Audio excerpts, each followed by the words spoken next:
கர்த்தர் நல்லவர், கர்த்தர் நல்லவர், கர்த்தர் நல்லவர். Praise the Lord.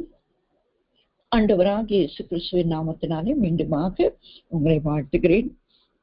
இந்த நாளிலும் நாம் தியானிக்கிறதான வேத பகுதிக்குள்ளாக நாம் கடந்து செல்லலாம். எண்ணாகமத்தின் புஸ்தகம் 11ஆம் அதிகாரம் 8ஆம் வசனத்தை நாம் வாசிக்கும் பொழுது, எண்ணாகமத்தின் புஸ்தகம் 11ஆம் அதிகாரம் 8ஆம் வசனம். ஜனங்கள் போய் அதை பொறுக்கி கொண்டு வந்து இயந்திரங்களில் அரைத்தாவது, உரல்களில் இடித்தாவது, பானைகளில் சமைப்பார்கள். அதை அப்பங்களுமாக சுடுவார்கள்.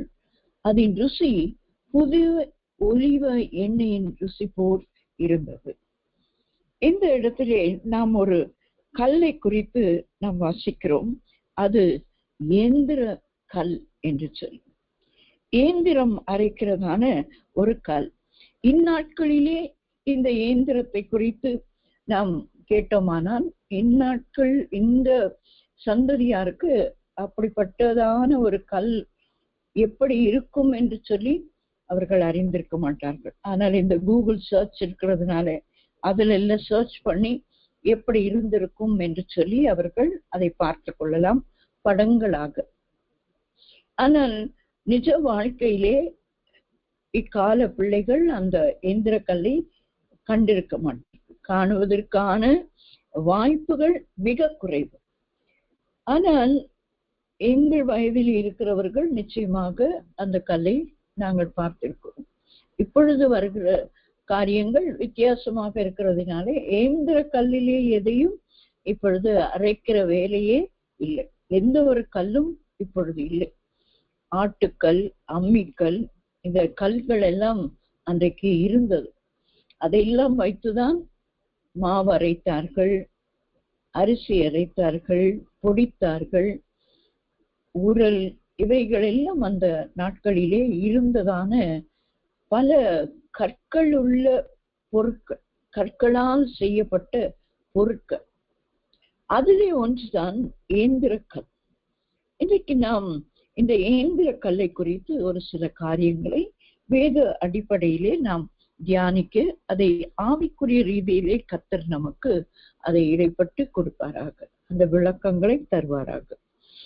இந்த பகுதியிலே நாம் வாசித்ததான காரியம் என்னவென்று சொல்லி பார்க்கும் பொழுது, அந்த எண்ணாகமம் 11ஆம் அதிகாரம் 7ஆம் வசனம் சொல்லுகிறது, அந்த மன்னா கொத்தமல்லி விதை மாத்திரமும் அதன் நிறம் முத்து போலவும் இருந்தது என்று சொல்லி, இங்கே இந்த மன்னாவை குறித்துதான் இந்த வசனம் சொல்லுகிறது.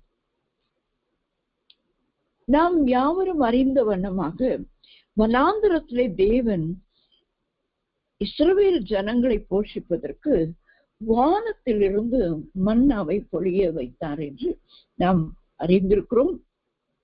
அதை குறித்து வேத வசனங்களை நாம் நன்றாய் அறிந்திருக்கிறோம். இது என்ன என்று கேட்டபோதுதான் அவர்களுக்கு என்னவென்றே தெரியாத ஒரு காரியத்தை அவர்கள் பார்த்து, இது என்னன்றது அது மன்னாவாய் மாறி அது மன்னா என்று அழைக்கப்பட்ட ஒரு ருசியுள்ள ஒரு ஆகாரமாய், அது வானத்தின் அப்பமாய், பரலோக உணவாய், தூதர்களின் உணவாய் இருந்ததை தேவன் தம்முடைய ஜனங்களாகிய இஸ்ரவேல் ஜனங்களுக்கு கொடுத்ததை நாம் பார்க்கிறோம். யாத்ராகமத்தின் புஸ்தகம் 16ஆம் அதிகாரம் 31ஆம் வசனத்தை நாம் வாசிக்கும் பொழுது, இஸ்ரவேல் வம்சத்தார் அதற்கு மன்னா என்று பெயரிட்டார்கள். அது கொத்தமல்லி அளவாயும் வெண்மை நிறமாயும் இருந்தது. அதன் ருசி தேனிட்ட பணிகாரத்திற்கு ஒப்பாயிருந்தது. முதலில் ஆண்டவர் மன்னாவை தேவ ஜனங்களுக்கு கொடுத்த போது அவர்களுக்கு அது எப்படி இருந்தது என்று சொன்னான், அது தேனிட்ட பணிகாரம்.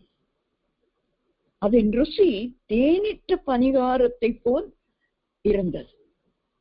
ஆனால் வர வர அவர்கள் இந்த வனாந்திரத்திலே அலைந்து திரிந்து 40 ஆண்டுகள் அவர்கள் அலைந்து திரிகிற அந்த நாட்களிலே அவர்கள் தேவனோடு கூட முறுமுறுத்து, தேவனிடத்திலே முறுமுறுத்து, தேவ ஊழியரிடத்திலே முறுமுறுத்து அவர்கள் வாழ்க்கையை அப்படியாக ஒரு முறுமுறுப்பின் வாழ்க்கையாக மாற்றிக்கொண்டதினாலே அதே மன்னாதான் கொடுக்கப்பட்டது அந்த வனாந்திரத்திலே.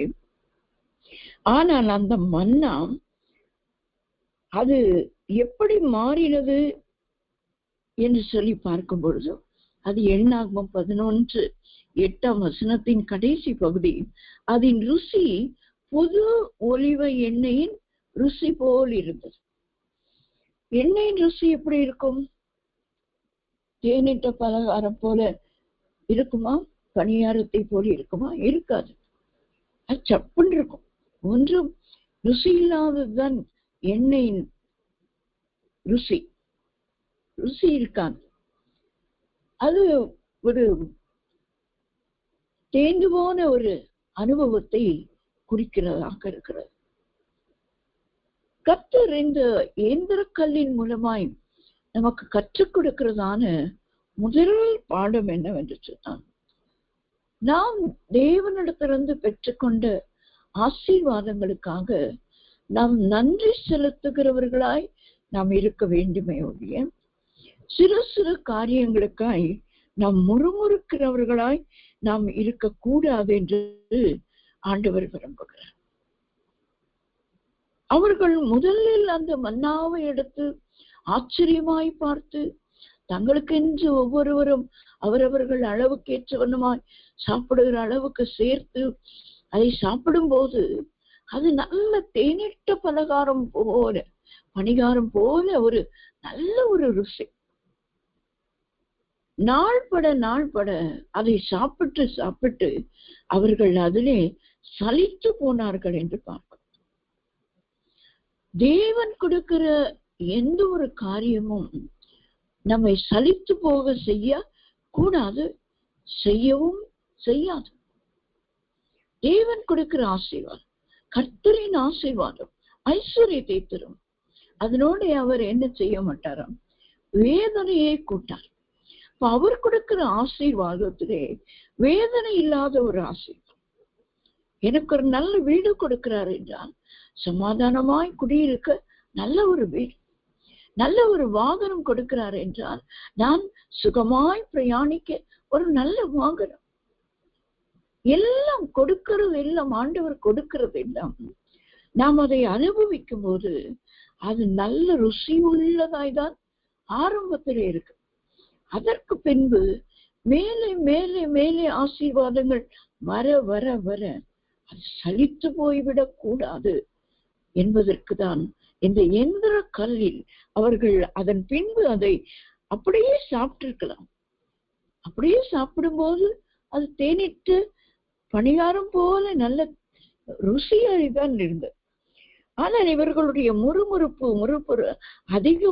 அதிகமாக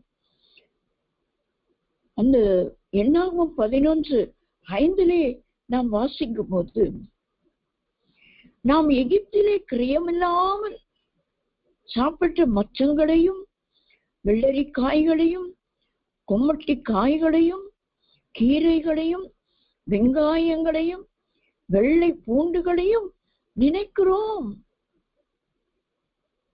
நமக்கு ஆண்டவர் கொடுத்திருக்கிற ஆசீர்வாதங்களை அனுபவிக்கிறது தான் நம்முடைய வேலை.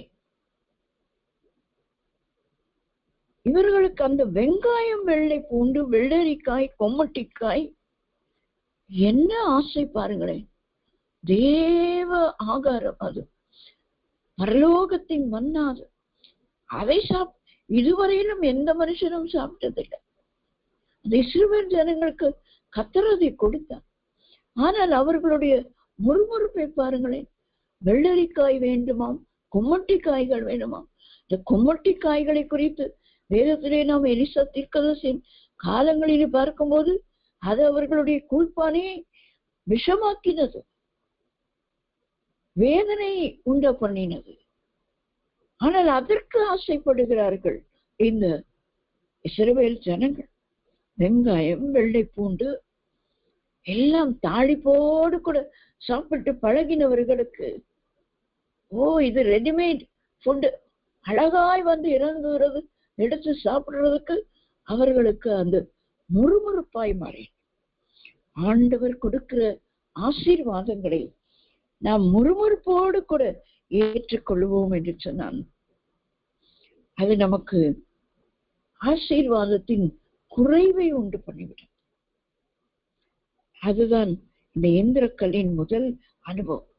ஆகியால் இவர்கள் அந்த கொத்தமல்லி விதைய மாத்திரம் இருந்த முத்து போல இருந்த அந்த மன்னாவை அவர்கள் பொறுக்கி கொண்டு வந்து இயந்திரங்களில் அரைத்தாவது, உரல்களில் இடித்தாவது, பானைகளில் சமைப்பார்களாம்.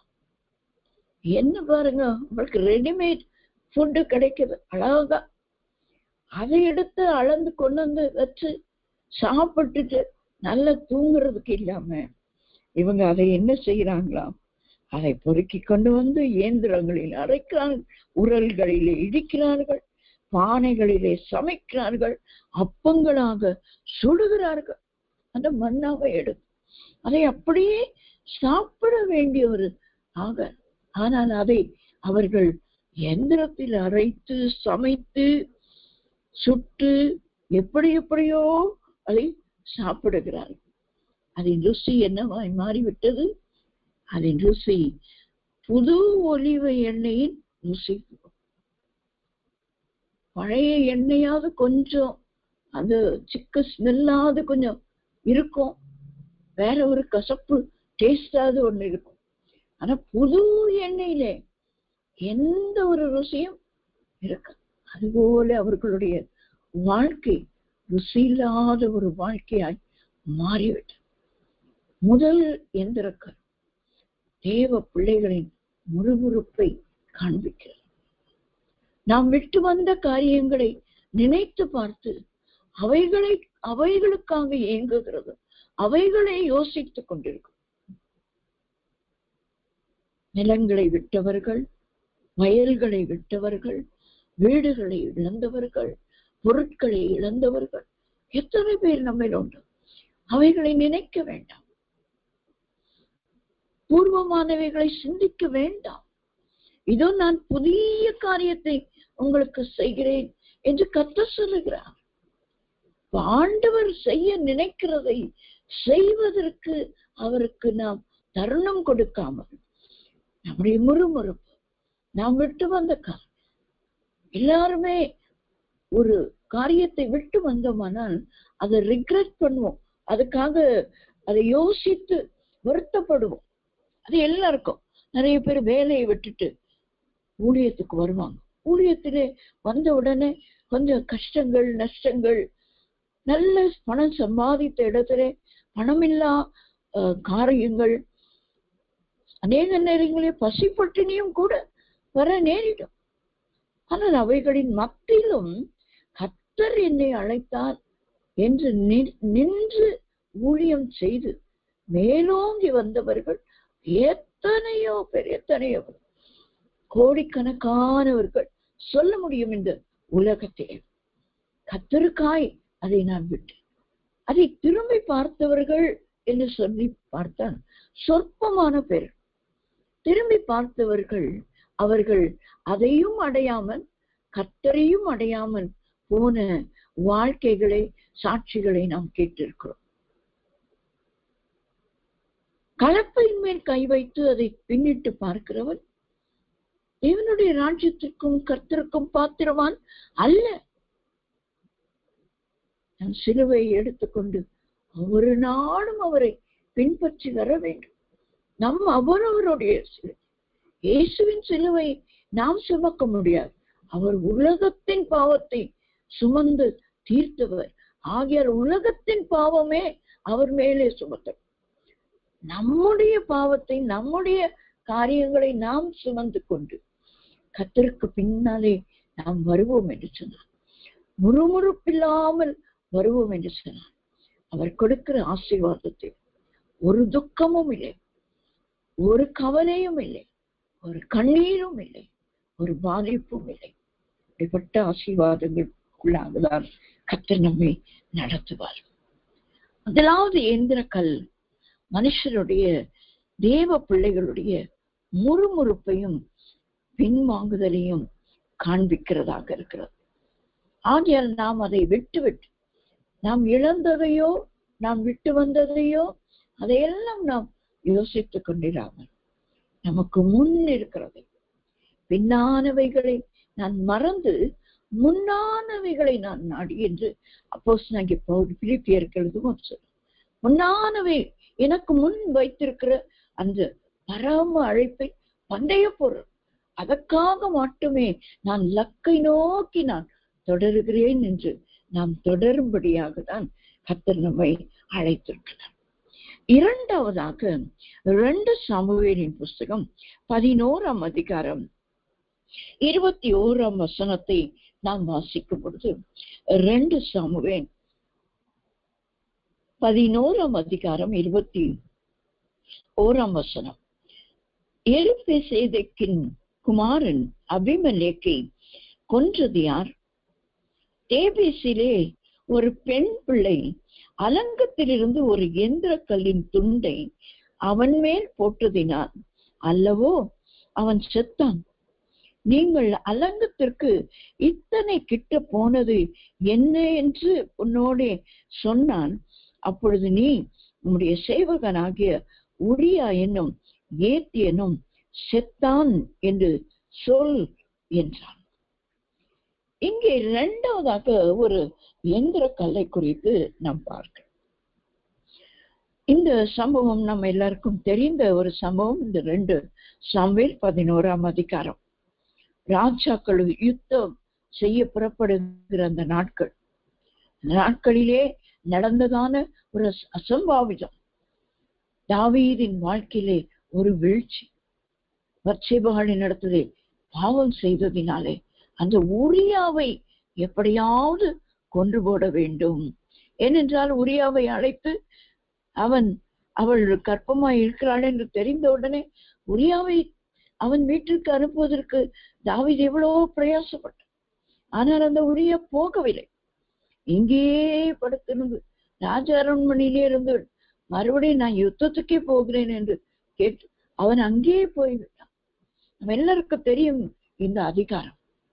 உரியாவின் கையிலேயே தாவீது ஒரு கடிதத்தை எழுதி யோவாபுக்கு கொடுக்கிறதை பார்க்கிறோம். யோவாபனுடைய சேனாபதி தலைவர் அவரிடத்திலே கொடுக்கும்படியாக உரியாவினிடத்திலேயே உரியாவை அந்த யுத்தத்திலே முன்னே நிறுத்தி அவனை கொண்டு போட வேண்டும் என்று சொல்லி அந்த ஒரு சூழ்ச்சியை தாவீது செய்து உரியாவின் கையிலேயே அந்த கடிதத்தை கொடுத்து அனுப்புகிறதை நாம் பார்க்கிறோம். இந்த உரியா எவ்வளவு ஒரு உண்மை உள்ள ஒரு மனுஷனாய், ஒரு சேவகனாய் இந்த தாவீதுக்கு இருந்ததை நாம் பார்க்கிறோம்.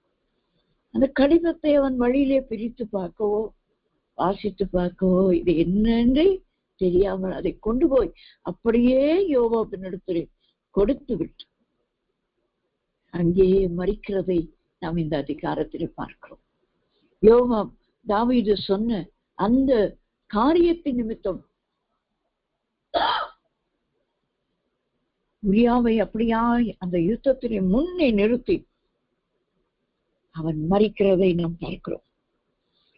அதற்கு இங்கே அவன் உபயோகப்படுத்துகிறதான ஒரு முன் உதாரணத்தை நாம் இந்த 21ஆம் வசனத்திலே நாம் வாசிக்கிறோம். அதுதான் அந்த நியாயாதிபதிகளின் புஸ்தகம் 9ஆம் அதிகாரத்திலே வருகிறதான அந்த சம்பவம். இந்த அபிமெலேக், கிதியோனின் மகன் அபிமெலேக்கு செய்த காரியங்கள் நிமித்தம் அவனை கொன்று போடுவதற்கு ஒரு ஸ்திரீயானவள் எந்திர கல்லை அலங்கத்திலிருந்து தூக்கி போட்டதினாலே அவன் தலை உடைந்தது. அதன் பின்பு ஒரு பெண்ணின் பிள்ளை என்னை கொன்று விட்டாளே என்று சொல்லி அங்கே இருந்தவனை அவனை கொன்று போடும்படியாக அவன் கேட்கிறதை நாம் அந்த அதிகாரத்திலே வாசிக்க முடியும். நியாயாதிபதிகள் 9ஆம் அதிகாரத்தை வீட்டிலே சென்று நீங்கள் வாசித்துக் கொள்ளலாம். அந்த 53ஆம் வசனத்திலே அந்த அலங்கத்தில் இருந்த அந்த பெண் அந்த எந்திர கல்லின் துண்டை அங்கே போட்டு அவன் மண்டையை உடைக்கிறதை நாம் பார்க்கிறோம். அதைதான் இங்கே ஒரு காரியமாக அன்றைக்கு அங்கே நடந்ததே. ஏன் நீங்கள் எல்லாரும் அலங்கத்தின் அருகிலே போனீர்கள் என்று தாவீது கேட்பார். அதற்கு நீங்கள் இந்த பதிலை சொல்லுங்கள். எவ்வளவு சூழ்ச்சிகள் பாருங்க. ஒரு மனுஷனுடைய பாவம் அவனோடு இருக்கிறவர்களையும் சூழ்ச்சி செய்கிறவர்களாய் மாற்றி விடுகிறதை பார்க்க. இரண்டாவது, இந்த எந்திரக்கல் எதை குறிக்கிறது என்று சொன்னால் சூழ்ச்சிகளை குறிக்கிறது. தேவ பிள்ளைகள் வெளியரங்கமாய் இருக்க வேண்டும் என்று தேவன் விரும்புகிறார். சூழ்ச்சி செய்து காரியங்களை நாம் தக்க வைத்துக் கொள்ளவோ, சூழ்ச்சி செய்து காரியங்களை நாம் நிறைவேற்றுவதற்கும் நாம் முற்படக்கூடாது என்பது இந்த எந்திரக்கல்லின் இரண்டாவது ஒரு அனுபவம், ஒரு காரியம் அனுபவத்தை கர்த்தர் நமக்கு கற்பித்துக் கொடுக்கிறார். தாவீது பண்ண சூழ்ச்சி அது யோவாபின் இடத்திலே அந்த கடிதம் போன உடனே அவன் அந்த உரியாவை கொல்லுவதற்கு அந்த அலங்கத்தின் அருகாமையிலே நிற்கிறான். அங்கிருந்தவர்கள் எய்ததான அந்த அம்பினாலே அவன் மறிக்கிறான். இதெல்லாம் செய்வார்கள் என்று உங்களுக்கு தெரியாதாம் என்று இவர் கேட்பாரே, தாவீது கேட்பாரே. அதற்கு நீங்கள் இப்படி பதில் சொல்லி கடைசியிலே உரியா என்னும் ஏத்தியனும் செத்தான் என்று அவர்களுக்கு சொல், தாவீதுக்கு சொல் என்று சொல்லி ஆளானுக்கு சொல்லப்படுது. எத்தனை சூழ்ச்சிகள் பாருங்க. இந்த எந்திர கல்லிலே எத்தனை சூழ்ச்சிகள் இருக்கு. தேவ பிள்ளைகளுக்கு சூழ்ச்சிகள் தகாது என்று சொல்லி கர்த்தர் விரும்புகிறார். சூழ்ச்சி செய்தவன் தாவீது. ஆனால் அவனோடு கூட அந்த யோவாபும் அந்த சூழ்ச்சிக்கு உள்பட்டினாலே அவன் பதில் அனுப்பும் போதும் அந்த சூழ்ச்சியோடு கூட தான், ஒரு உதாரணத்தோடு கூட, ஏற்கனவே நடந்த ஒரு சம்பவத்தோடு கூட இணைத்து பிணைத்து அதை சொல்லி அனுப்புகிறதை நாம் பார்க்கிறோம். தேவ பிள்ளைகளின் வாழ்க்கை எதை அடைய வேண்டுமோ அதை கர்த்தரிடத்தில் காத்திருந்து மட்டும்தான் அடைந்து கொள்ள வேண்டுமே ஒழிய சூழ்ச்சி செய்து சுற்றி வளைத்து பேசி வேண்டாத காரியங்களை செய்து நாம் எதையும் அடைவதற்கு நாம் முற்படக்கூடாது என்பது இந்த எந்திரக்கல்லின் இரண்டாவது அனுபவமாக இருக்கு.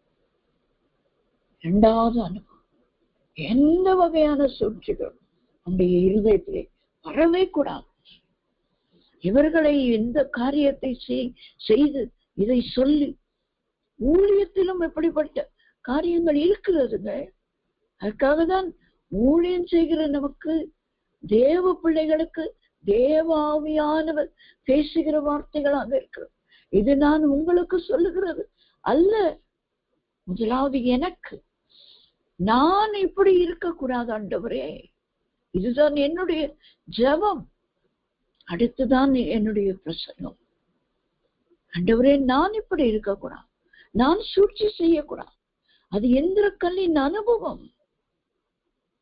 அன்றைக்கு அந்த அபிமெலேக்கின் வாழ்க்கையை அந்த நியாயாதிபதிகளின் புஸ்தகத்திலே நாம் வாசித்தாலும் அவனும் எவ்வளவு சூழ்ச்சி செய்து, எத்தனை கொலைகளை செய்து, எத்தனை காரியங்களை அங்கே நடப்பிக்கிறதை நாம் அந்த அதிகாரத்திலே வாசிக்க முடியும். நாம் கொலை செய்ய மாட்டோம், பெரிய அநியாயம் செய்ய மாட்டோம். ஆனா சின்ன சின்ன விஷயங்கள், சின்ன வார்த்தைகள் சிலரை இடறி விட பண்ண, அல்லது ஊழியத்திலிருந்து நிறுத்திவிட, அல்லது ஊழியம் செய்யாதபடிக்கு நம்மை தடுக்க, இந்த சூழ்ச்சிகள் எல்லாம் நமக்கு இருக்கவே கூடாது. இந்த சூழ்ச்சிகளின் அனுபவம் நம்முடைய வாழ்க்கையில இருக்கவே கூடாது. நம்மை உயர்த்த வேண்டும் ஆண்டவர் என்று சொன்னார். நாம் உயரக்கூடாதுங்க. நாம் எவ்வளவு தாழ்த்துகிறோமோ அவ்வளவு கர்த்தர் உயர்த்துவார். அதுதான் வசனம். தன்னைத்தான் தாழ்த்துகிறவன் உயர்த்தப்படுவான். உயருவான் அல்ல, உயர்ந்திருப்பான் இல்ல, உயர்த்தப்படுவான். அது யாரால்? கர்த்தருடைய கரத்தில், பலத்த கரத்தில் அடங்கியிருக்கிறவர்கள் அவரே உயர்த்துவார். ஏற்ற காலம் வரும், உயர்த்துவார். நாம் சூழ்ச்சி செய்து அதெல்லாம் செய்து தாவீது என்ன லாபம் கண்டார்? ஒரு நல்ல போர் சேவகனை இழந்ததுதான். ஒரு உண்மை உள்ளவனை, உத்தமனை இழந்ததுதான் அவன் பெற்ற லாபம். பெரிய நஷ்டம். மட்டுமில்லாமல் அந்த பத்சேபாளின் இடத்திலே அவன் பாவம் செய்தது. அந்த பிள்ளையும் செத்து போயிற்று. பிள்ளையும் செத்து போயிற்று. ஆண்டவருக்கு விபச்சாரத்தினால் உண்டான பலன் இருக்கக்கூடாது என்பதை ஆண்டவர் அன்றைக்கு அழித்து உபவாசம் இருந்தான், அழுதார், தேவனிடத்திலே மன்றாடினான், பாவ மன்னிப்பு பெற்றுக்கொண்டான். ஆனால் பாவத்தின் சம்பளம் மரணம். மரணம் மரணத்தை பெற்றுக்கொண்டான். ஆகிய தேவ பிள்ளைகளாகி நாம் எந்த காரியத்திற்காகவும் சேஷமாய் கர்த்தருடைய காரியங்கள், உலக காரியத்திலும் நாம் சூழ்ச்சி செய்து ப்ரமோஷனுக்கோ அல்லது வேலை ஸ்தலத்திலே உயிருக்கோ எதுக்கோ நாம் முயற்சி செய்யவே கூடாது. தேவ பிள்ளைகள் அதை காட்டிலும் அதிகமாய் தேவனுடைய காரியங்களில் மிக மிக மிக மிக மிக ஜாக்கிரதை உள்ளவர்களாய் நாம் இருக்க வேண்டும்.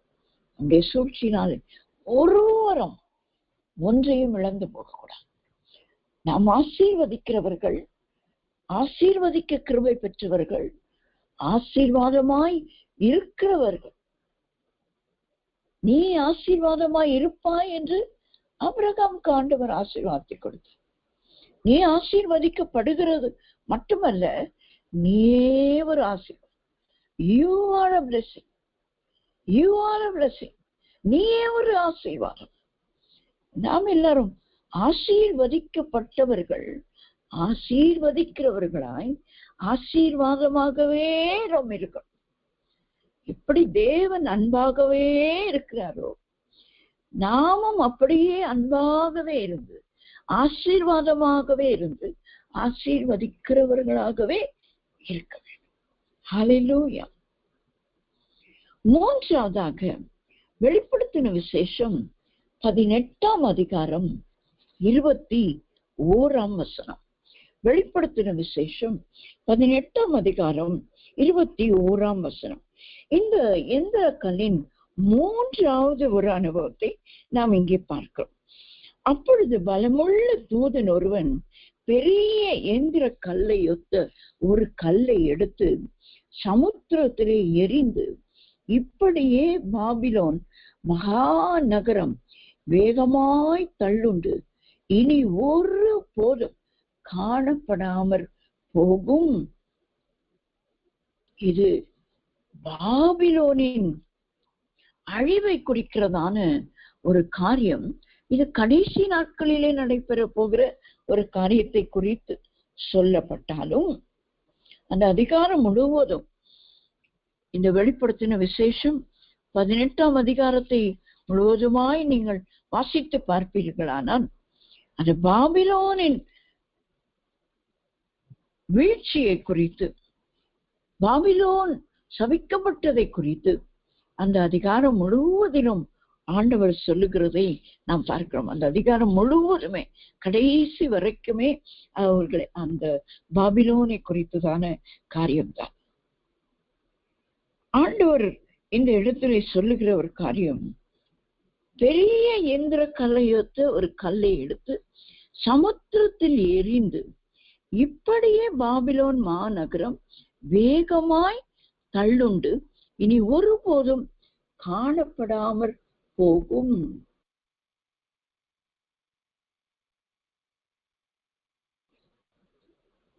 காணப்படாமற் போகும். இனி ஒருபோதும் காணப்படாமற் போகும். இது எதை குறிக்கிறது என்று சொல்லி நாம் பார்க்கும் பொழுது, தேவ பிள்ளைகளின் மூன்றாவது இருக்கக்கூடாத ஒரு அனுபவம் என்னவென்று சொன்னால், இடரல் உண்டாக்குகிற அனுபவம். இந்த பாபிலோன் எப்படி சமுத்திரத்தில் தள்ளுண்டு போனது போல ஒரு எந்திர கல்லை கட்டி சமுத்திரத்தில் தள்ளுண்டு போக வைத்தது போல, இடரலாய் இருக்கிறவர்களை ஆண்டவர் சமுத்திரத்தின் ஆழத்தில் போடுவேன் என்று சொல்லியிருக்கிறார். மத்தேயு சுவிசேஷம் 18ஆம் அதிகாரம் 6ஆம் வசனமும், மார்க் எழுதின சுவிசேஷம் 9ஆம் அதிகாரம் 42ஆம் வசனமும், லூக்கா எழுதின சுவிசேஷம் 17ஆம் அதிகாரம் 2ஆம் வசனமும் இந்த காரியத்தை விளக்கி சொல்லுகிறதை பார்க்கிறோம். இது இயேசுவானவரே தம்முடைய வாயினாலே சொன்ன வார்த்தைகளை இந்த 3 சுவிசேஷங்களிலும் நாம் வாசிக்கிறோம். இதன் ஆசிரியர்கள் அதை எழுதி வைத்திருக்கிறார்கள். நான் ஒரு வசனத்தை மாத்திரம் வாசிக்கிறேன்.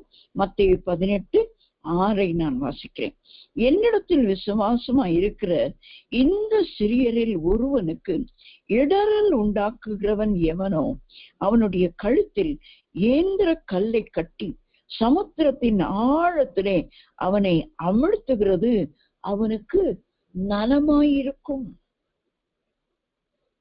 ஒரு இடரல் உண்டாக்குகிறவனுடைய காரியத்தை ஆண்டவர் பாபிலோனின் அழிவுக்கு, அந்த பாபிலோனின் பாவத்தை குறித்து நாம் வேதத்திலே வாசிக்கும் பொழுது, அந்த 18ஆம் அதிகாரத்தையே வெளிப்படுத்தின விசேஷத்திலே நீங்கள் வீட்டிலே சென்று வாசித்து பாருங்கள்.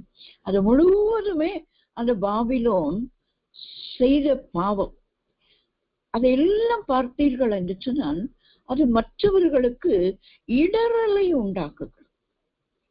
பாபிலோன் ஒரு பெரிய மாநகரம். அதை வேதத்திலே நாம் வாசிக்கும் பொழுது, பாபிலோனின் பேரரசனாயிருந்த அந்த நேபுகாத்நேச்சாரை ஆண்டவர் என் ஊழியக்காரன் என்று எரேமியா தீர்க்கதரிசன புஸ்தகத்திலே சொல்லுகிறதை நாம் பார்க்கிறோம். எரேமியாவினிடத்திலே ஆண்டவர் அந்த பாபிலோனின் சிறையிருப்பை, தேவ பிள்ளைகளின் சிறையிருப்பை குறித்து அங்கே பேசுகிறார். ஆனால் அங்கே வரும்போது நாம் பார்க்கிறோம், பாபிலோனில் இருந்ததான அந்த பாவங்கள் அத்தனையுமே அது மற்றவர்களை எல்லாம் ஈர்த்து அவர்கள் பக்கமாய் இழுத்து அவர்களை இடர வைக்க, அதான் ஒரு இடரல் உண்டாக்குகிற ஒரு பெரிய ஒரு பாவத்தை இந்த பாபிலோன் செய்ததினால்தான் கடைசி நாளிலே ஆண்டவர் கொடுக்கிற ஒரு மகா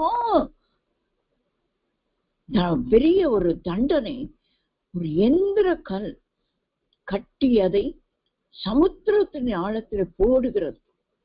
அதைதான் ஆண்டவர் இந்த பூமியில வாழ்ந்த போது இந்த சிறியரில் ஒருவருக்கு, அங்கே சிறு பிள்ளைகளை குறித்தும் சொல்லப்பட்டிருக்கிறது.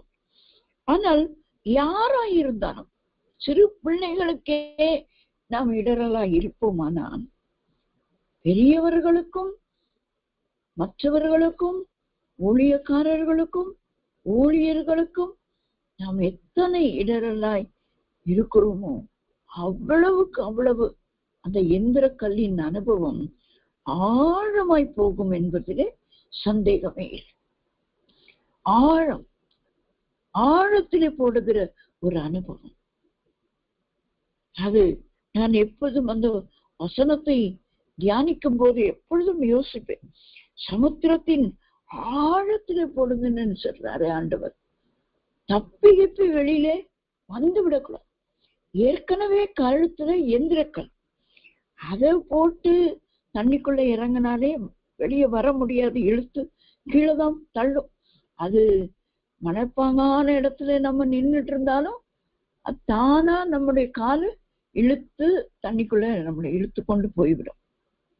அதை உட்கார்ந்து சில நேரங்களில் அதை இமேஜின் பண்ணி அப்படி பார்க்கிறது உண்டு. எப்படி அப்படியே இழுத்துக்கிட்டு தான் போகும். அந்த கல்லு கனமா இருக்குது அல்லவா, நம்மை இழுத்து கொண்டுதான் அது கழுத்துல போடப்பட்டிருக்கு. நமக்கு ஒன்றும் செய்ய முடியாது. அந்த கல்லு தான் நம்ம பிடித்து கொண்டு வெளியில வர்றதுக்கு பிரயாசப்படுவோமே ஒழிய வேற நீந்தி கிந்தி வருவதற்கு நமக்கு முடியாது. ஆண்டவர் ஏதோ கரையோரம் தூக்கி போட்டா கூட பரவாயில்ல, இடரில் உண்டாக்குகிறவனை எந்திரக்கலை கட்டி சமுத்திரத்தின் ஆழத்தில் தப்பித்து வருவதற்கு சான்ஸே கிடையாது, வரவே கூடாது என்று ஓடுகிற ஒரு அனுபவம். எவ்வளவு வேதனைக்குரிய ஒரு அனுபவம். இன்றைக்கு தெய்வ பிள்ளைகளாகிய நமக்கு ஆண்டவர் ஒரு எச்சரிப்பின் சத்தத்தை இந்த எந்திர கல்லின் மூலமாய் நமக்கு கற்றுக் கொடுக்கிறார். இந்த எந்திர கல் நல்ல ஒரு பிரயோஜனமான ஒரு கல்லு தான். அதை வைத்து அரிசியில போட்டு அதை பொடிப்பார்கள், அதை அரைத்து அரைத்து அதிலே மாவெடுப்பார்கள். அந்நாட்களிலே அதெல்லாம் நன்றாய் உட்கார்ந்து ஸ்திரீகள் செய்த காலங்கள் உண்டு. எனக்கு புத்தி தெரிந்தே இந்த உரல், இந்த ஆட்டுக்கல் என்று சொல்வார், ஆட்டு உரல், அதுல மாவாட்டி எங்களுக்கும் பழக்கம் உண்டு. அம்மி கல்லிலே தேங்காய் எல்லாம் அரைத்து அதெல்லாம் பழக்கம் உண்டு. அந்த கற்கள் உபயோகித்த பழக்கம் உண்டு சிறு வயதிலே. அப்புறம் இப்பதான் எல்லாம் மிக்சி, கிரைண்டர், எல்லா நவீன காரியங்கள் வந்த பிறகு இந்த கற்களுடைய பாடமே இல்லாமல் போய்விட்டது. ஆகியதான் போதகர் மூலமாய் நமக்கு இந்த கற்களை குறித்த சத்தியங்களை ஆண்டவர் கொடுத்து கொண்டிருக்கிறார், அதிலே உள்ள ரகசியங்களை. அந்த எந்திரக்கல் என்று சொல்லும் போது கீழே ஒரு நல்ல ஒரு பெரிய கல் இருக்கும், அதுக்கு மேல ஒரு கல் இருக்கும். இந்த ரெண்டுக்கும் இடையில ஒரு நடுவுல ஒரு கட்டை போல இருக்கும், ஒரு உருளை கட்டை. அது இந்த ரெண்டு கல் மேலுள்ள கல்லு ஓட்டை இருக்கும். அந்த அந்த கட்டைக்குள்ள அதை இறக்கி, பெரிய கட்டை இல்லை, சின்ன இதுதான், அதுக்குள்ள இறக்கியிருப்பாங்க. இதிலும் ஒரு கட்டை இருக்கும். அதை அப்படியே சுட்டி சுட்டி சுட்டி சுட்டி கொண்டு வந்தா இந்த நடுவுல இருக்கிற அரிசியோ அந்த காரியங்களோ அது நல்ல பொடியாகி அது கீழே விழும். ஆட்டுக்கல் என்று சொல்லும் போது அதுல அரிசி, உளுந்து இதெல்லாம் போட்டு மாவு அரைப்பாங்க. அதை தள்ளி தள்ளி அது உள்ள போய் வெளியே வந்து, உள்ளே போய் வெளியே வந்து, அதுல கொஞ்சம் தண்ணி ஊற்றி, எப்படி எந்த அளவு திக்னஸ் நமக்கு வேணுமோ அந்த அளவுக்கு நல்லா அதை ரூபுறதுன்னு சொல்லுவாங்க இங்க சென்னையில எல்லாம், ரூபு. அதை அப்படி நல்லா அரைத்து அரைத்து அரைத்து மாவரைப்போம். இப்படி காரியங்கள் உண்டு. இந்த எந்திரக்கல் அரைக்கிறதுக்கு ஸ்திரீகள் உட்கார்ந்து அரைப்பாங்க. நான் அந்த எந்திரக்கல் அரைத்தது கிடையாது, நான் பார்த்திருக்கிறேன். அது ஸ்திரீகள் உட்கார்ந்து அதை அரைப்பார்கள் என்று சொல்லுவார்கள். வேதமும் நமக்கு அதை கற்றுக் கொடுக்கிறதை பார்க்கிறோம். இந்த எந்திரக்கல் இன்னொரு அனுபவத்தை நமக்கு கற்றுக் கொடுக்கிறதை நாம் பார்க்கிறோம். இந்த மூன்றாவது அனுபவம் அது இடரல் உண்டாக்குகிற அனுபவம். இடரல் உண்டாக்குகிறவர்களுக்கு ஆண்டவர் அந்த எந்திரக்கல்லை கட்டி சமுத்திரத்தின் ஆழத்திலே தள்ள வேண்டும் என்று சொல்லி அந்த காரியத்தை ஆண்டவர் அங்கே வெளிப்படுத்துகிறதை நாம் பார்க்கிறோம். கடைசியாக நான்காவதாக நாம் பார்க்கிறதான இந்த எந்திரக்கல் எதை குறிக்கிறது என்று சொல்லி நாம் பார்க்கும் பொழுது, மத்தேயு எழுதின சுவிசேஷம் 24ஆம் அதிகாரம் 41ஆம் வசனத்தை நாம் வாசிக்கும் பொழுது, மத்தேயு 24:41, 2 ஸ்திரீகள் இயந்திரம் அரைத்து கொண்டு இருப்பார்கள், ஒருத்தி ஏற்றுக்கொள்ளப்படுவாள், ஒருத்தி கைவிடப்படுவாள். என்ன ஒரு பரிதாபமான ஒரு நிலைமை. இந்த வசனங்களை எல்லாம் வாசிக்கும் போது சில காரியங்கள் நம்மை வேதனைப்படுத்தும். முந்தினது சொன்னேனே, எந்திர கல்லை கட்டி ஓரத்துல போட்டு விட்டாலும் இப்படியே தப்பிச்சு வந்துடக்கூடாது, ஆழத்துல போட வேண்டும் என்று ஆண்டவர் ஏன் சொல்லுகிறார்? தப்பிக்க கூடாது என்பது. இடரல் செய்கிறவர்களின் வாழ்க்கை தப்பித்து விடக்கூடாது என்பது எவ்வளவு பரிதாபமான ஒரு காரியம். அப்படியானால் தேவ பிள்ளைகளாகி நாம் எவ்வளவு ஜாக்கிரதை உள்ளவர்களாய் நாம் இருக்க வேண்டும். மற்றவர்களுக்கு எந்த வகையிலும் இடரல் உண்டாக்க கூடாது. கடைசியாய் நாம் பார்க்கும் பொழுது 2 ஸ்திரீகள் எந்திரம் அரைப்பார்களாம்.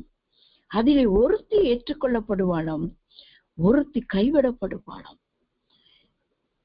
இது கடைசியாய் நமக்கு குறிக்கிற காரியம் ஆண்டவராக இயேசு கிறிஸ்துவின் வருகை. எந்திர கல்லின் அனுபவம். 2 பேரும் தான் ஒரே கல்லில் வேலை பார்த்து கொண்டிருக்கிறார்கள். 2 பேரும் உட்கார்ந்து செய்கிறார்கள். ஆனால் ஒருவரின் ஜீவியம் தேவனோடு கூட செல்லுவதற்கு ஆயத்தமாயிருக்கிறது. ஒருவரின் ஜீவியம் இந்த உலகத்தில் கைவிடப்படுவதற்கு ஆயத்தமாயிருக்கிறது. நாம் எந்த ஸ்திரீயா இருக்கிறோம்? இது ஸ்திரீகளுக்கு மட்டுமல்ல, இது ஆண்களுக்கும் ஏற்புடையது. ஏனென்றால் ஆண்டவர் முந்தின வசனங்களிலே சொல்லுகிறார், 2 பேர் வயலில் இருப்பார்கள், ஒருவன் ஏற்றுக்கொள்ளப்படுவான், ஒருவன் கைவிடப்படுவான். இந்த பகுதி எல்லாமே ஆண்டவராக இயேசு கிறிஸ்துவின் வருகையை குறிக்கிறதான காரியமாயிருக்கு. இந்த இயேசு கிறிஸ்துவின் வருகை குறித்து அதிகமான வார்த்தைகள் சொல்லப்படுகிறது. ஆண்டவர் சீக்கிரம் வரப்போகிறார். இத்தனை பேர் நாம் ஆயத்தமாயிருக்கிறோம். 2 படுக்கையில் இருப்பார், ஒருவர் ஏற்றுக்கொள்ளப்படுவார்கள், ஒருவர் கைவிடப்படுவார். ஏன் ஆண்டவர் இதெல்லாம் சொல்லுகிறார் என்று சொன்னான்? இது காலங்களை குறிக்கிறதாகவும் இருக்கிறது.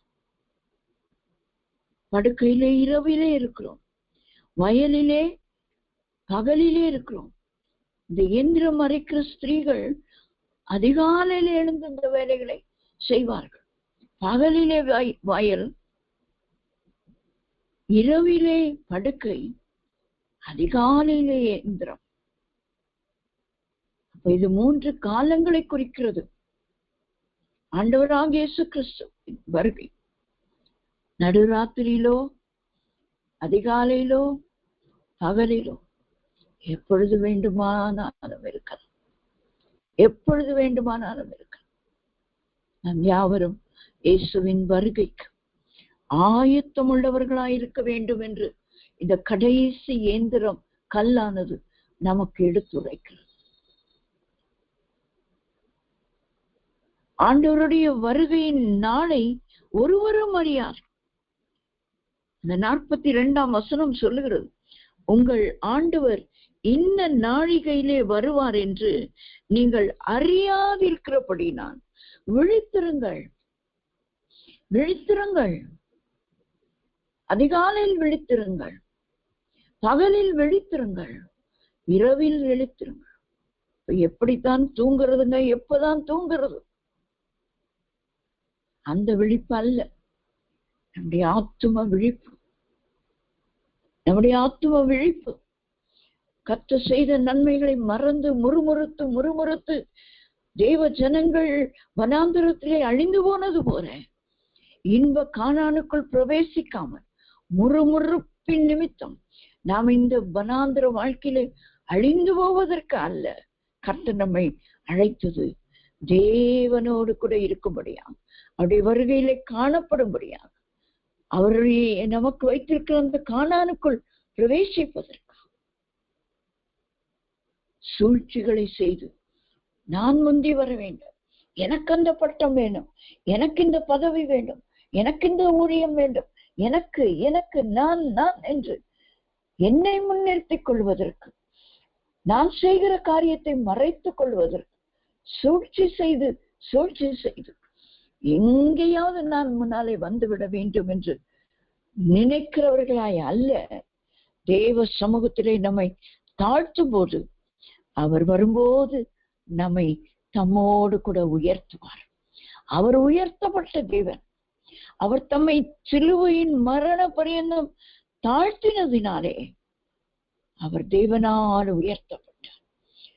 நாமும் சூழ்ச்சி செய்து காரியங்களை பெற்றுக் கொள்ளுகிறவர்களாய் அல்ல, நம்மையே தாழ்த்தும் போது, அவர் வரும்போது அவர் உயர்ந்தவராய் வந்து நம்மையும் தம்மோடு கூட உயர்ந்தவர்களாய் எடுத்துக்கொள்ள போகிறார். அதற்குதான் நம்மை ஆயத்தப்படுத்துகிறது இந்த எந்திர காலம். ஒருவருக்கும் இடரல் உண்டாக்காமல் தேவனுக்கு பிரியமாய், மனுஷருக்கு பிரியமாய், தேவனுக்கு பிரியராய் இருந்து விட்டால் போதும். மனுஷரு குறித்து நான் கவலைப்படேன் என்று நாம் இருக்கக்கூடாது. மனுஷரிடத்திலும் நமக்கு நற்சாட்சி வேண்டும். இங்கேயும் நாம் சாட்சி பெற்றவர்களாய் தான் இருக்க வேண்டும். நாம் இடரல் உண்டாக்குகிறவர்களாய் அல்ல. கர்த்தருடைய வருகையிலே காணப்பட வேண்டுமானால் இந்த எந்திர கல் சுமந்து கொண்டு சமுத்திரத்தின் ஆழத்திலே விழப்படுவதற்கல்ல. இரண்டாவது, அந்த சமுத்திரத்தின் ஆழம் எதை குறிக்கிறது தெரியுங்களா? இரண்டாம் மரணமாகிய அக்கினி கடலாகிய அந்த சமுத்திரம், அந்த பெரிய சமுத்திரம், அது அழிவின் சமுத்திரம். அது இரண்டாம் மரணமாகிய அக்கினியின் சமுத்திரம். இடரல் உண்டாக்குகிறவர்கள் அதிலேதான் போய் விழ வேண்டுமே ஒழிய கர்த்தராகிய இயேசு கிறிஸ்துவோடு கூட ஆளுகை செய்கிறவர்களாய் நாம் இருக்க முடியாது. எந்திர கல்லை கட்டி பாபிலோனை ஆழ்த்தினார் ஆண்டவர். எரேமியா தீர்க்கதரிசன புஸ்தகம் 25ஆம் அதிகாரம் 10ஆம் வசனத்திலே நாம் வாசிக்கும் பொழுது அங்கே ஆண்டவர் யூத ஜனங்களுக்கு ஒரு எந்திரக்கல் அங்கே கொடுக்கப்பட்டிருக்கிறது. எந்திரத்தின் சத்தம் இல்லை என்று சொல்லி அங்கே சொல்லப்படுகிறதை பார்க்கிறோம். மகிழ்ச்சியின் சத்தத்தையும் சந்தோஷத்தின் சத்தத்தையும் மணவாளனின் சத்தத்தையும் மணவாட்டியின் சத்தத்தையும் இயந்திரத்தின் சத்தத்தையும் விளக்கின் வெளிச்சத்தையும் அவர்களிலிருந்து நீங்க பண்ணுவேன் என்று கர்த்தர் சொல்லுகிறான். இந்த தேசமெல்லாம் வனாந்தரமும் பாழுமாகும். இந்த ஜாதியோ 70 வருஷம் பாபிலோன் ராஜாவை சேவிப்பார்கள். தேவ ஜனங்களுக்கு உண்டான ஒரு பயங்கரம், அந்த எந்திர சத்தம் கூட கேட்கக்கூடாதபடிக்கு அந்த அணைக்கப்பட்ட விளக்கெல்லாம் அணைக்கப்பட்ட ஒரு இருண்ட காலம், அந்த 70 வருஷம். ஆனால் வெளிப்படுத்தின விசேஷம் 18ஆம் அதிகாரம் 22ஆம் வசனத்திலே நாம் வாசிக்கும் பொழுது அங்கே பாபிலோனுக்கு அந்த இருண்ட காலம். ஏனென்றால் பாபிலோனின் சிறையிலே தேவ ஜனங்கள் தேவனுக்காய் வைராக்கியமாய் இருந்தார்கள். வைராக்கியமாய் இருந்து திரும்பி ஆலயத்தை கட்டி கர்த்தரை ஆராதித்து கர்த்தரை துதித்தார்கள் என்று நாம் எஸ்ரா நெகேமியாவின் காலங்களிலே நாம் வாசிக்கிறோம். அப்படியானால் நாம் பாவம் செய்கிறவர்கள் தான், நாம் இடரல் உண்டாக்குகிறவர்கள் தான், நாம் பல வகையில சூழ்ச்சிகள் செய்கிறவர், முறுமுறுக்கிறவர்கள், இதெல்லாம் நம்ம இடத்துல இருக்கிறது, என்னிடத்திலும் இருக்கிறது. நான் உங்களை சொல்லிவிட்டு நான் இதில் எல்லாம் தப்பித்தவள் என்று சொல்ல முடியாது. எனக்கும் உண்டு. ஆனால் அனுதினமும் ஆண்டவரே நீர் என்னை மன்னியும், நாள் முழுவதும் உமக்கு பிரியமாய் நடந்தேனாப்பா, உமக்கு பிரியமில்லாததை என்ன செய்தேன் ஆண்டவரே, என்னை மன்னியும், என்னை பரிசுத்தப்படுத்தும். நான் இரவு தூங்க போகிறேன், ஆனால் என் ஆத்துமா விழிப்பா இருக்கட்டும். உன்னுடைய எக்கால சத்தம் துணிக்கும் போது அதை என் காதுகளிலே விழட்டும், நான் எழும்பி வரட்டும், என்னை உயர்த்தும். நீ சொன்னீரே, ஒருவன் என்னை விசுவாசித்தான், என் சரீரத்தையும் என் அப்பத்திலும் திராட்சரசத்திலும் பானம் பண்ணுகிறவனை நான் கடைசி நாளிலே எழுப்புவேன் என்று சொன்னீரே. என்னை நீர் எழுப்பும் ஆண்டவரே என்று சொல்லிவிட்டு நாம் படுக்கும் போது காலையிலே ஒருவேளை இந்த பூமியிலே நாம் உயிரோடு எழுந்திருக்க வேண்டுமானால் நம்மை எழுப்புவார். இல்லை, மரணம் நம்மை சந்திக்குமோ அல்லது அவருடைய வருகை வருமோ, நம்ம அவரோடு கூட உயர்த்தப்படுவோம். அவர் சொல்லியிருக்கிறார், நான் கடைசி நாளிலே அவர்களை எழுப்புவேன், உயர்த்துவேன். அவர் உயர்ந்தது போல நம்மையும் அவர் அந்த உயரத்துக்கு கொண்டு செல்ல வல்லமையுள்ள தேவனாயிருக்கிறார். அன்றைக்கு இஸ்ரவேல் ஜனங்கள் முறுமுறுத்து கர்த்தருக்கு விரோதமாய் பாவம் செய்ததினாலே வீழ்ந்து போனதினாலே தான் பாபிலோனின் சிறையில். ஆனால் பாபிலோனிலும் மீந்திருந்த ஒரு ஜனக்கூட்டம், ஆண்டவருக்காய் வரக்கமாய் இருந்த ஜனக்கூட்டத்தை ஆண்டவர் மீண்டும் கொண்டு வந்து நிறுத்தினது போல நம்மையும் அவருடைய வருகையிலே கொண்டு போய் நிறுத்துவார். நேந்திர கல் கடைசியாக நமக்கு எச்சரிப்பின் சத்தத்தை கொடுக்கிறது. என்ன எச்சரிப்பு? ஆண்டவராக இயேசு கிறிஸ்து வரும் நாளையாவது நாளிகையாவது ஒருவரும் அறியாதிருக்கிறபடி நீங்கள் விழித்திருங்கள், நீங்கள் விழித்திருங்கள். 2 பேர் இயந்திரம் வரைக்கிறார்கள், அதில் ஒருத்தி எடுத்துக் கொள்ளப்படுது. வசனத்தை வாசிக்கும் போது எத்தனை வேதனை, எத்தனை வேதனை. அது ஒரு தாய் மகளா இருக்கலாம், மாமியார் மருமகளா இருக்கலாம், 2 சகோதரிகளா இருக்கலாம். யோசித்து பாருங்களேன். உங்களையும் உங்கள் சகோதரியையும், அல்லது உங்களையும் உங்கள் தாயையும், அல்லது உங்களையும் உங்கள் மகளையும், உங்களையும் உங்கள் மருமகளையும் யாரையாவது வைத்து நீங்கள் யோசித்து பாருங்களேன். அதிலே ஒருவர் எடுத்துக் கொள்ளப்பட்டார்கள், ஒருவர் கைவிடப்பட்டார். யோசித்து பாருங்க. நம்ம கூட இருந்தவங்க மேல போயிட்டாங்க, நான் மட்டும் அந்த எந்திர கல்லை பிடிச்சிட்டு இருக்கிறேன். எவ்வளவு பரிதாபம், எவ்வளவு பரிதாபம். என்னடா இவ்வளவு நேரம் என் கூட பேசிட்டு இருந்தாலே, எங்க போனா, எங்க போனா?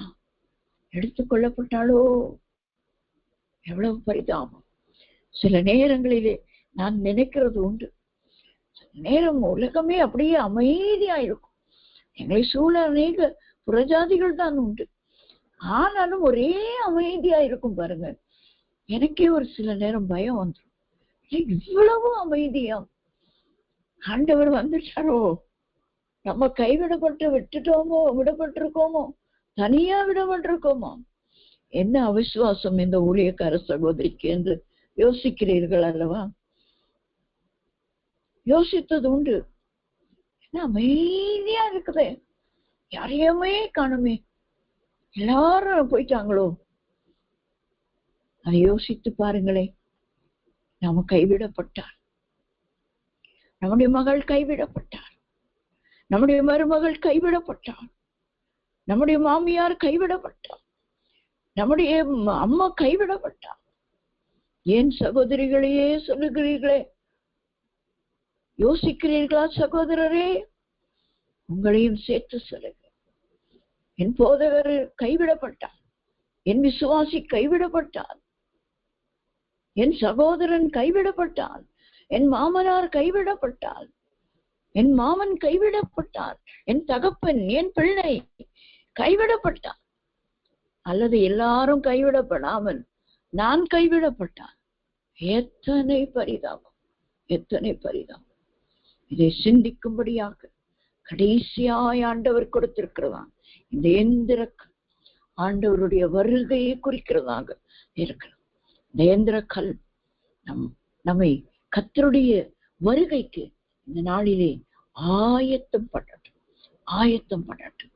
நாம் விழித்திருக்கிறவர்களால் ஆத்துமாவிலே ஆண்டவரே ஒவ்வொரு நாளும் சுத்திகரித்து கொண்டு நாம் பாவங்களும் பாவத்திலே வாழ்கிறவர்களும் பாவம் சூழ்ந்திருக்கிறது, நம்மை சுற்றி நெருங்கி நிற்கிற பாவத்தையும் உதறிவிட்டு என்று எபிரேயர் 12:1 நாம் வாசிக்கிறோம். அப்போ நம்மை சுற்றி நெருங்கி நிற்குதான், நமக்குள்ளேயும் இருக்குது. நம்ம வெளியே அனுப்புறோம்னு வெளியில பக்கத்திலே நெருங்கி நிற்குது. நம்மளை கோபப்படுத்துவதற்கு, நம்மளை எரிச்சல் மூட்டுவதற்கு, நம்மை ஒரு வார்த்தை திட்டுவதற்கு, எல்லாம் நமக்கு நம்முடைய வாயில அந்த நுனியில, இந்த நாக்கின் நுனியில ஒரு வார்த்தை வருவதற்கு நம்மை சுற்றி நெருங்கி நிற்க. நாம் நன்மை செய்யாதிருந்தான் பாவம் வாசற்படியிலே படுத்திருக்கும். பாவம் வாசற்படியிலே படுத்திருக்கும். பாவம் எங்கும் இருக்கிறது. ஆகியால் அந்த பாவத்திலிருந்து விடுபட்டு தேவராஜ்யத்திலே எடுத்துக் கொள்ளப்படுவதற்கு தேவன் நமக்கு எல்லாருக்கும் கிருபை தரும்படியான கண்களை மூடி ஆண்டவருடைய சமூகத்திலே நம்மை ஒப்பு கொடுத்து நாம் ஸ்தோத்திரிப்போம். ஆண்டவரே, எங்களுக்கு இந்த இயந்திர கல்லின் மூலமா இந்த காரியங்கள் எல்லாம் நீ கற்றுக் கொடுத்தீர். ஆண்டவரே, இஸ்ரவேல் ஜனங்கள் அந்த மன்னாவை பெற்றுக் கொள்ளும்போது அது தேனிட்ட பலகாரம் போல அது ருசியுள்ளதா இருந்தது. தேனை போல ருசி. ஆனால் அதற்கு பின்பு அவர்களுடைய முறுமுறுப்பு, வெள்ளரிக்காய், வெங்காயம், வெள்ளைப்பூண்டு என்று சொல்லி, மச்சங்கள் என்று சொல்லி, அவர்கள் இஷ்டத்திற்கு அவர்கள் இச்சித்ததினாலே, முறுமுறுத்ததினாலே, அது இயந்திர கல்லின் அனுபவம் அவர்களுக்கு ருசியான உணவும் கூட சாதாரண உணவை போல மாறிவிட்டது. தேவனுடைய உணவும் கூட சாதாரணமான உணவாய் மாறிவிட்டது. நாங்கள் அப்படி இருக்கக்கூடாது ஆண்டவரே. தாவீது சூழ்ச்சி பண்ணது போல அந்த எந்திர கல் இந்த சூழ்ச்சியை குறித்து எங்களுக்கு கற்பித்து கொடுத்தது போல நாங்கள் எந்த வகையிலும் சூழ்ச்சி செய்கிறவர்கள். மூன்றாவது எந்திர கல், மூன்றாவது இடரல் உண்டாக்குகிறவர்களுக்கு உண்டாக்கப்பட்ட கல். அது எங்கள் கழுத்திலே கட்டப்படக்கூடாது ஆண்டவர். பாபிலோனின் கழுத்திலே கடைசி நாளிலே கட்டி எறியப்பட போகிறது. அதுபோல இடரல் உண்டாக்குகிறவர்களின் கழுத்திலே கட்டப்படுமே. நாங்கள் அதை பெற்றுக்கொள்ளக்கூடாது. வருகைக்கு எங்களை ஆயத்தப்படுத்தும். இந்த எந்திர கல் கைவிடப்படுகிற நிலைமையை குறிக்கிறது. நாங்கள் ஒருபோதும் கைவிடப்படக்கூடாது. எங்களோடு பிறந்தவர்கள், நாங்கள் பெற்ற பிள்ளைகள், எங்கள் சகோதர சகோதரிகள் ஒருவரையும் நாங்கள் இழக்கக்கூடாதப்பா.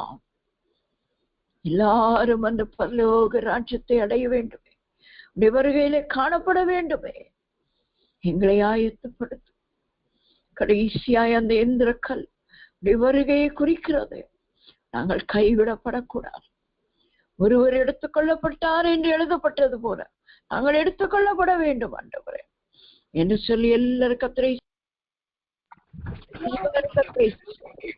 ஆண்டவரே நாங்கள் எடுத்துக்கொள்ளப்பட எங்களுக்கு கிருபை தாங்க ஆண்டவரே. நாங்கள் இந்த உலகத்தை சார்ந்தவர்கள் அல்ல, உலகத்துக்குரியவர்கள் அல்ல.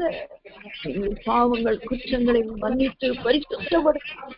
தேவனுக்கு ஏற்ற பரிசுத்தத்தை எங்களுக்கு தேவனுக்கு ஏற்ற பரிசுத்தம் தேவனோடு கூட சென்று அடைகிறதான கிருபை தேவனோடு கூட சென்று அடைகிற கிருபை நாங்கள் ஒருபோதும் கைவிடப்படக்கூடாது. நாங்களும் எங்களை சார்ந்தவர்கள் ஆண்டவரே சமூகத்திலே வந்து கிருபை தாருமாப்பா. உமக்கு ஸ்தோத்திரம் ஸ்தோத்திரம் ஸ்தோத்திரம். நாம் ஜெபிப்போம். அன்பின் இயேசுவே, இந்த நல்ல ராத்திரி வேளைக்காய் நன்றியோடு துதிக்கிறோம், ஸ்தோத்திரிக்கிறோம். ஆண்டவரே நீ சீக்கிரம் வரப்போகிற ராஜ்யம் உம்மை நாங்கள் சந்திக்க வேண்டும். எங்கள் வாழ்க்கையிலே உள்ள முறுமுறுப்பு, உமக்கு பிரியம் இல்லாத எல்லா சுவாபங்கள், சூழ்ச்சிகள், இந்திர கல்லை போல இடரல்கள் எல்லாவற்றையும் எங்களை விட்டு அப்புறப்படுத்து. ஆண்டவரே உம்முடைய வருகையிலே காணப்படத்தக்கதா எங்கள் ஒவ்வொருவரையும் பரிசுத்தமாக்கி இந்த நாளிலே உமக்கேற்ற பரிசுத்தத்திலே நீர் நடத்துவீனார். இந்த இரவிலே நீர் வந்தாலும் ஆண்டவரே இந்த வருகையிலே நாங்கள் காணப்பட வேண்டும். அல்லது நாங்கள் மரித்தாலும் உடைய சமூகத்திலே நாங்கள் வந்து சேர வேண்டும். உலகத்திலே கைவிடப்படக்கூடாது ஆண்டவரே, கைவிடப்படக்கூடாது. நாங்களும் எங்களை சார்ந்தவர்களும் கைவிடப்படக்கூடாது. எல்லாரையும் ரட்சித்துக் கொள்ளும், எல்லாரையும் உம்மண்டை சேர்த்துக் கொள்ளும் ஆண்டவர். நீர் வரும்போது உடைய சம்பத்தை சேர்க்கும் நாள் என்று எழுதப்பட்டு உடைய சம்பத்தை சேர்ப்பிலே நாங்கள் உமக்கு சொந்த சம்பத்து ஆண்டவரே. எங்களை நீ சம்பாதித்து வைத்திருக்கிறீர். ஆகையால் ஆண்டவரே நாங்கள் உம்மை இழந்து போயே விடக்கூடாது. எங்களுக்குரியவர்களையும் நாங்கள் இழந்து போய் விடக்கூடாது. நம்முடைய சமூகத்துக்கு வந்து சேர எங்கள் ஒவ்வொருவரையும் விழிப்புள்ளவர்களாய் வைத்துக்கொள்ளும். தாழ்த்தி ஒப்பு கொடுக்கிறோம். மீட்பர் இயேசுவின் நாமத்தில் ஜெபிக்கிறோம் எங்கள் நல்ல பிதாவே. ஆமென், ஆமென்.